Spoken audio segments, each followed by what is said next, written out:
Ainda não estou nas mãos de idiotas. Ainda. Mas quem sabe possa virar. Isso me causa um certo desconforto moral. É tudo uma questão de tempo, entende? Talvez esteja na hora de eu correr. Correr enquanto minhas precocemente cansadas pernas me permitem.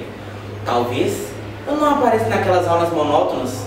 Ou então, desisto de correr para pegar o metrô na hora em que ele passa mais vazio.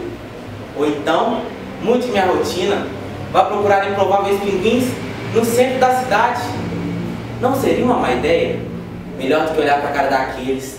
Aqueles, os felizes, os sorridentes matutinos, os que ganham dinheiro com a maior facilidade do mundo, porque eles têm, eles possuem, eles compreendem, eles viajam para a Europa em julho, adoram trabalhar, fazem academia de 9 às 11 da noite, porque não sentem sono.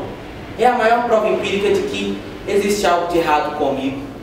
Eu não cabo em mim, sinto mais sono do que toda a população do hemisfério sul, coço meus olhos compulsivamente. Numa noite, sonhei que fora a sessão espírita e o palestrante da noite incorporava extraterrestre.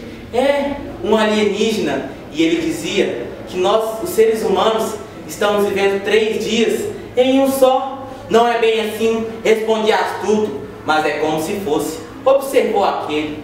Ao fim, eu entendi o que ele queria dizer.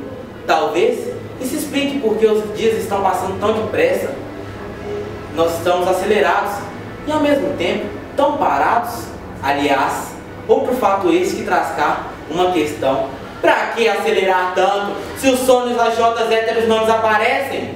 Neste trabalho quase não há ganho, ou melhor, de tudo não há.